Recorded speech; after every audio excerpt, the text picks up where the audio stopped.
Hai semua, Assalamualaikum. Selamat pagi, selamat sejahtera. Apa khabar semua murid-murid? Cikgu harap semuanya sihat, ceria dan bersemangat selalu. Hari ini kita teruskan pembelajaran Bahasa Melayu tahun 2. Masih lagi berada dalam unit 11 iaitu Kesenian Dihargai. Hari ini kita akan belajar tentang kemahiran tata bahasa iaitu kata perintah. Murid, pada akhir pembelajaran dan pembelajaran hari ini, murid-murid akan dapat menggunakan kata perintah mengikut konteks ayat dengan betul. Baiklah murid-murid, hari ini kita akan belajar satu topik yang sangat menarik, iaitu mengenai makanan. Murid-murid sudah sarapan ke belum di rumah tu? Cikgu harap murid-murid sudah semua sarapan kerana sarapan amat penting untuk tubuh badan kita. Baiklah, tajuk pembelajaran kita hari ini ialah wah, mudahnya. Cuba murid-murid perhatikan gambar yang cikgu tunjukkan ini. Gambar yang cikgu tunjukkan ini merupakan sejenis makanan. Pernah nampak ke tidak? Cikgu rasa ada yang pernah nampak, ada yang kenal apakah makanan ini dan mungkin ada juga yang baru pertama kali melihatnya. Baiklah murid-murid, ini merupakan ketupat palas. Ketupat palas ini merupakan sejenis hidangan makanan yang selalu dihidangkan semasa musim perayaan, terutama bagi perayaan orang Melayu iaitu Hari Raya. Jika kita lihat, ketupat palas ini sebenarnya agak berbeza dengan ketupat beras. Ketupat biasa yang murid-murid selalu nampak. Ketupat biasa yang murid-murid selalu nampak berbentuk segi empat sama. Dan ketupat tersebut sebenarnya menggunakan daun kelapa sebagai pembungkusnya. Manakala isi ketupat biasa pula menggunakan beras. Beras biasa iaitu beras nasi yang selalu menjadi hidangan harian kita. Sebaliknya, berbeza dengan ketupat palas ini, jika murid-murid perhatikan dalam gambar, bentuknya pun berbeza. Apa bentuk ketupat palas ni? Bentuk segitiga. Ketupat palas ini berbentuk segitiga, menggunakan daun pokok palas sebagai pembungkusnya. Manakala isinya pula menggunakan beras pulut. Jadi, tekstur isi ketupat palas ini lebih lembik dan lebih lembut sebab menggunakan beras pulut. Tetapi dari segi kebiasaannya ketupat palas ini dimakan bersama-sama dengan rendang, sama ada rendang ayam ataupun rendang daging. Sedapnya.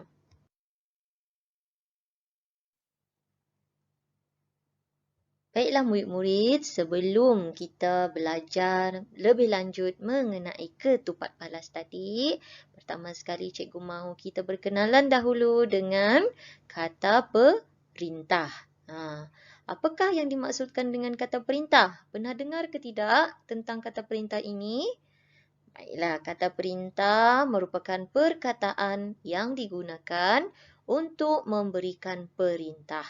Sama ada suruhan, arahan, larangan, silaan atau permintaan. Maksudnya di sini cikgu ringkaskan sesuatu perkataan yang kita gunakan untuk memberi arahan ataupun menyuruh orang melakukan, ataupun kita melarang seseorang itu melakukan perkara tersebut, ataupun kita mempersilakan seseorang, ataupun kita meminta seseorang melakukan sesuatu perkara, perkataan yang kita gunakan itu dipanggil sebagai kata perintah.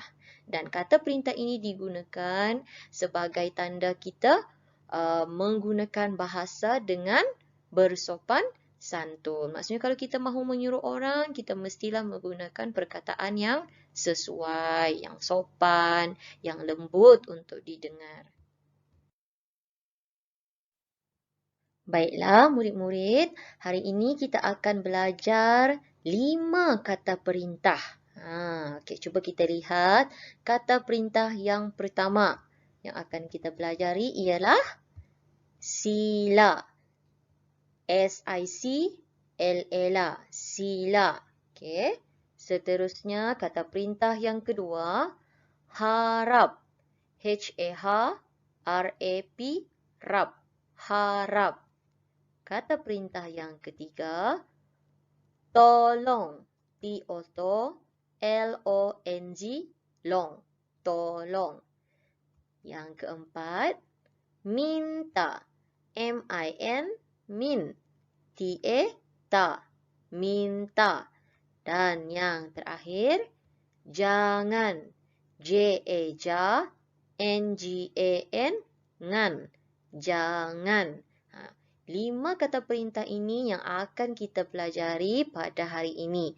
Jadi cikgu harap murid-murid semua memberi perhatian dan memahami terhadap penjelasan yang akan cikgu berikan sebentar lagi. Baiklah, kita lihat kata perintah yang pertama, iaitu sila. Kata perintah sila ini digunakan untuk meminta dengan hormat supaya melakukan sesuatu. Maksudnya kalau kita mahu seseorang melakukan sesuatu perkara, kita mahu minta tolong dia buat sesuatu perkara, jadi kita boleh gunakan perkataan sila sebagai bahasa yang lebih hormat untuk dia melakukan perkara tersebut. Okey. Cuba kita lihat contoh ayat yang pertama. Sila beratur. Murid-murid selalu dengar ni kan? Cikgu-cikgu selalu cakap di sekolah. Sila beratur. Sebelum masuk kelas, sila beratur murid-murid. Jadi, penggunaan kata sila beratur ini digunakan untuk meminta murid-murid beratur dengan bahasa yang lebih hormat. Okey. Seterusnya, sila masuk ke rumah. Kita mahu minta dia masuk ke rumah. Ada tetamu datang. Jadi kita mahu minta tetamu kita masuk ke rumah. Jadi kita boleh cakap sila masuk ke rumah. Macam tu. Okey. Seterusnya yang ketiga, sila susun buku ini. Contohnya kita mahu minta tolong kawan susun buku-buku. Jadi, kita boleh gunakan bahasa yang lebih sopan, lebih hormat. Kita sebut, sila susun buku ini. Baiklah, seterusnya kata perintah yang kedua, harap. Harap digunakan apabila kita meminta supaya terjadi sesuatu perkara. Maksudnya perkara ini dia belum berlaku. Tetapi kita berharap supaya perkara tersebut terjadi. Jadi secara ringkasnya harap ni menyatakan kita punya harapan. Harapan kita terhadap perkara tersebut supaya dia berlaku. Okey, cuba kita lihat contoh yang pertama. Harap bersabar. Maksudnya di sini kita berharap orang ramai dapat bersabar. Okey. Yang kedua, harap kamu dapat datang ke majlis saya. Maksudnya orang tersebut dia belum datang lagi ke majlis kita. Tetapi kita berharap dia dapat datang nanti. Jadi kita cakap, harap kamu dapat datang ke majlis saya. Kita menyatakan harapan kita kepadanya. Okay, seterusnya, harap kamu faham. Ini pun kita minta supaya dia dapat memahami apa yang berlaku. Jadi kita gunakan perkataan harap. Harap kamu faham. Seterusnya, kata perintah tolong. Ini selalu kita gunakan. Kerana kata perintah tolong ini kita gunakan apabila kita hendak meminta bantuan. Okey, kita lihat contoh. Yang pertama, tolong simpankan buku ini. Jadi kita mahu minta tolong daripada kawan supaya menyimpankan buku. Jadi kita cakap, tolong simpankan buku ini. Jadi bahasa yang kita gunakan lebih sopan, lebih berbudi bahasa. Berbanding kalau kita hanya cakap, simpankan buku ini. Jadi dia nampak lebih kasar. Kalau kita guna perkataan tolong, ayat tersebut lebih manis didengar. Okay, seterusnya yang kedua, tolong buang sampah ke dalam tong. Ini pun kita mahu minta tolong orang supaya membuang sampah ke dalam tong yang disediakan. Jadi kita boleh gunakan perkataan tolong. Okay, yang ketiga, tolong kembalikan buku cerita saya. Ini pun sama. Kita mahu minta tolong supaya buku cerita kita dikembalikan. Jadi guna bahasa yang lebih sopan, tolong kembalikan buku cerita saya. Baik, berikutnya kata perintah jangan. Jangan digunakan untuk melarang melakukan sesuatu. Ini pun selalu kita dengar. Tidak kisahlah cikgu ataupun ibu bapa kita. Kadang-kadang kita selalu dengar orang cakap jangan. Jadi apabila ayat yang kita dengar itu mengandungi kata perintah jangan, maksudnya kita tidak boleh melakukan perkara tersebut. Mungkin akan mendatangkan bahaya ataupun mendatangkan sesuatu masalah kepada kita nanti.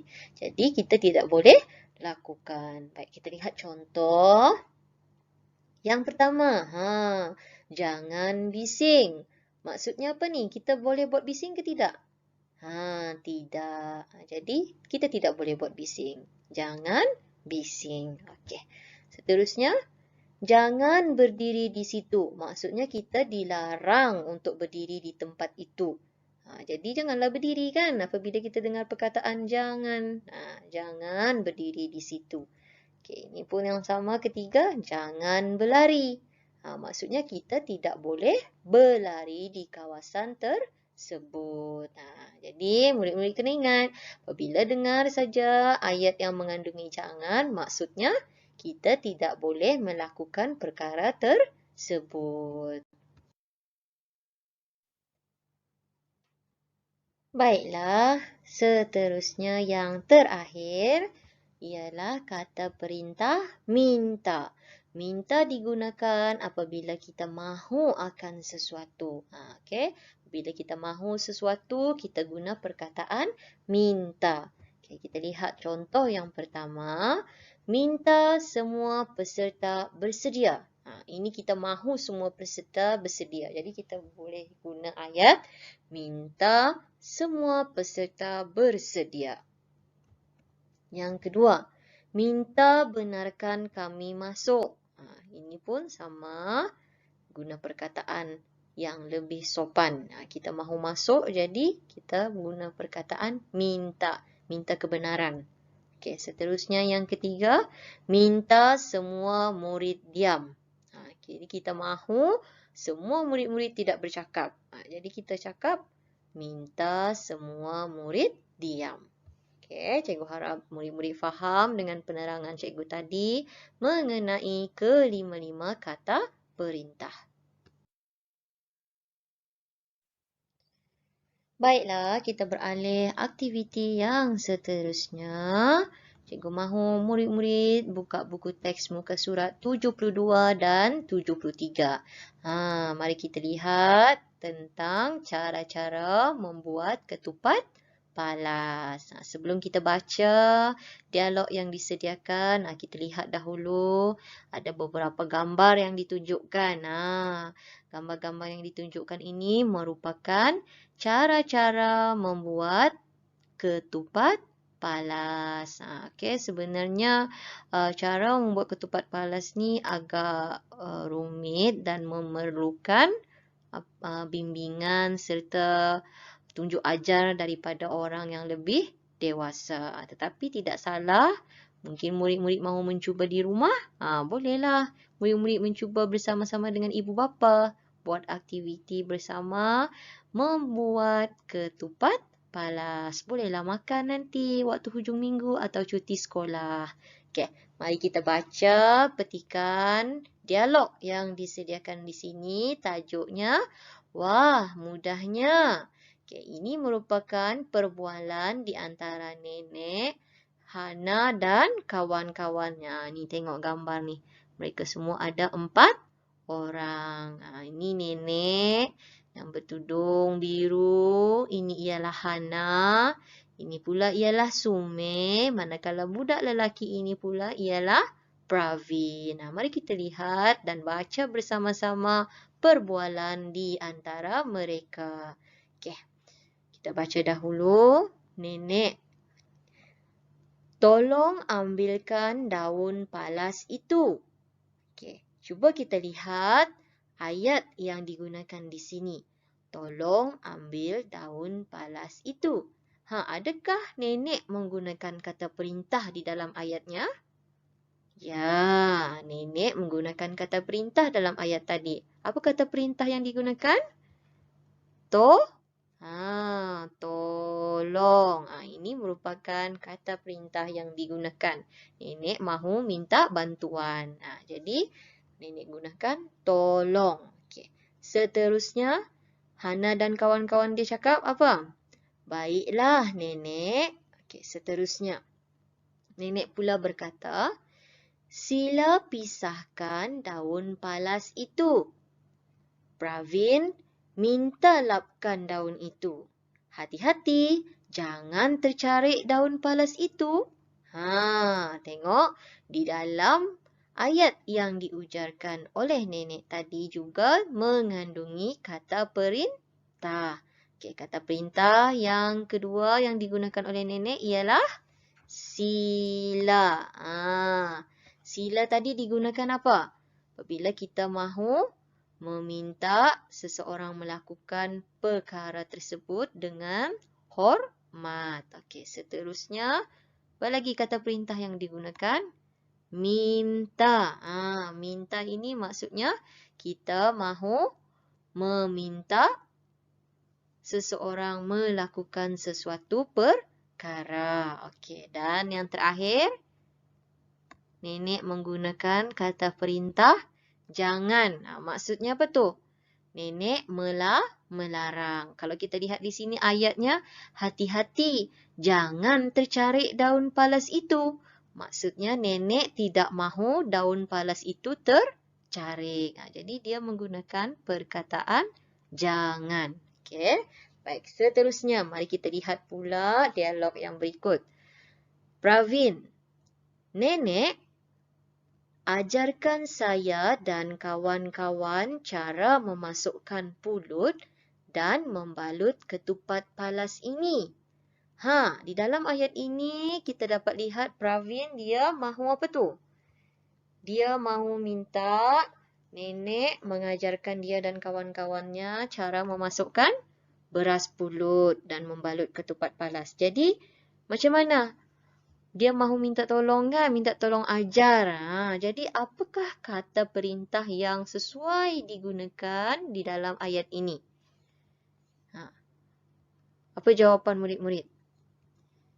Okey, jadi jawapannya ialah tolong. Okey, sebab Pravin mahu minta tolong dari nenek kan? Dia mahu minta tolong nenek supaya ajarkan dia dan kawan-kawannya. Okey. Seterusnya, apa kata nenek pula? Pravin, simpulkan daun palas sehingga terbentuk kelongsong. Nenek sudah mahu mengajar. Jadi dia mahu minta bantuan. Dia mahu minta Pravin ni melakukan sesuatu dengan hormat. Jadi apa ayat kata perintah yang sesuai kita gunakan melengkapkan ayat ini? Okey, boleh kita gunakan sila. Okey. Pravin, sila simpulkan daun palas sehingga berbentuk kelongsong. Terbentuk kelongsong. Apa tu kelongsong? Kelongsong, tengoklah dalam gambar yang pertama. Ini kita panggil sebagai kelongsong. Okey, jadi kata perintah yang digunakan ialah sila. Sebab nenek mahu Pravin menyimpulkan daun palas tersebut. Okey. Seterusnya, apa pula kata Sumek? Wah, mudahnya nenek. Hana, tunjukkan saya cara merapatkan dan mengemaskan daun ini. Jadi, apakah kata perintah yang sesuai dimasukkan dalam ayat ini? Apa? Sumek dia mahu minta Hana menunjukkan cara merapatkan dan mengemaskan daun kan? Jadi, apa ayat yang sesuai? Kata perintah yang sesuai digunakan untuk melengkapkan ayat? Sama ada tolong ataupun minta. Kedua-duanya pun sesuai. Kalau tolong maksudnya dia minta tolonglah supaya Hana menunjukkan cara. Ataupun minta. Dia meminta Hana menunjukkan cara. Okay? Jadi antara dua pun boleh digunakan. Seterusnya, Hana. Sume pusing daun ke belakang kelongsong seperti ini. Kemudian tarik ekor daun itu. Okey. Itu kata Hana. Okey, seterusnya nenek pula. Pandai Hana cucuku sayang. Ha ha ha ha. Tarik terlalu kuat kerana daun palas akan terkoyak. Maksudnya apa tu? Apa kata perintah yang sesuai dilengkapkan di sini? Nenek dia menyuruh mereka menarik kuat-kuat daun palas supaya koyak ataupun tidak? Rasanya tidaklah kan? Sebab kalau daun palas terkoyak, nanti ketupat tidak menjadi. Jadi maksudnya nenek dia tidak mahu perkara tersebut berlaku, melarang kan? Jadi, apa kata perintah yang sesuai digunakan untuk melengkapkan ayat? Jangan. Okey. Jadi kita ulang semula. Jangan tarik terlalu kuat kerana daun palas akan terkoyak. Akhir sekali, simpulkan ekornya seperti ini untuk mematikan balutan. Air tidak akan masuk ke dalam ketupat apabila direbus. Macam mana dia menyimpulkan? Lihatlah ni. Gambar yang terakhir. Semua dimasukkan. Beras dimasukkan. Akhir sekali, ekor ketupat palas dimatikan kan di hujung balutan tersebut. Okey. Seterusnya, apa pula kata Hana? Ketupat ini hendak diletakkan di mana, nenek? Okey, jadi apa kata neneknya?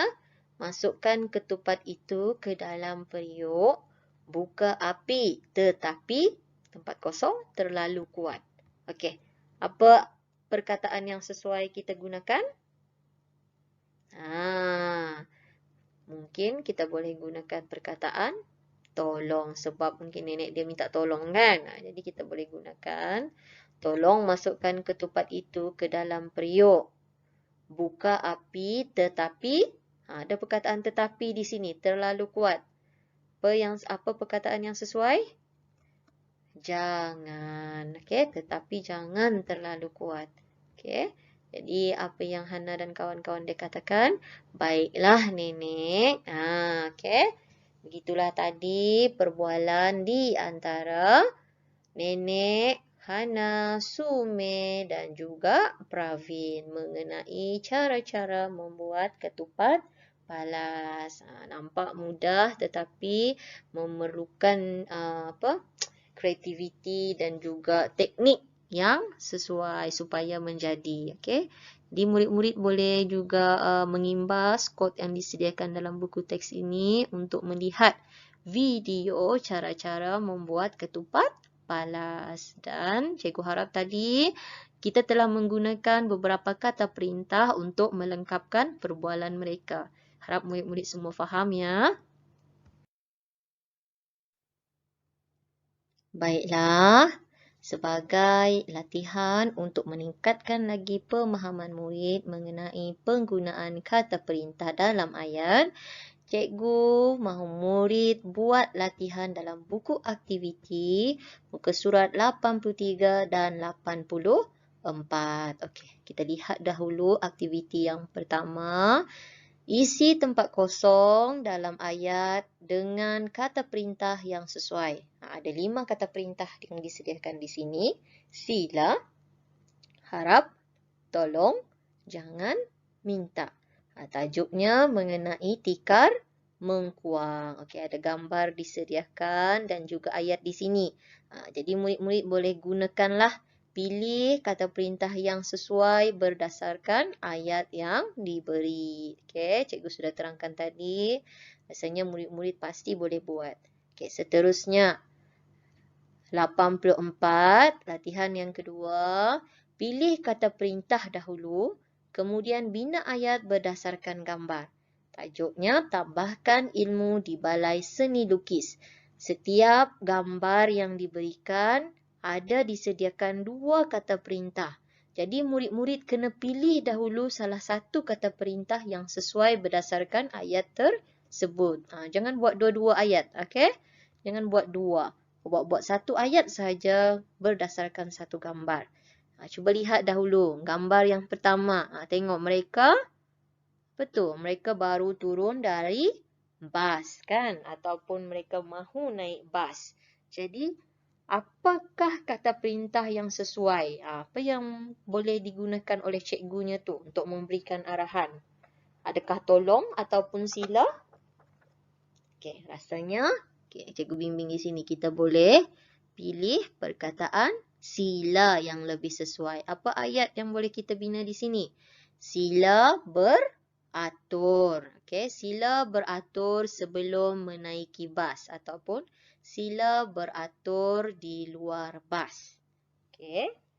Jadi awak pilih satu sahaja kata perintah yang sesuai berdasarkan gambar. Okey, yang kedua, tengok gurunya, cikgu tersebut memberikan arahan.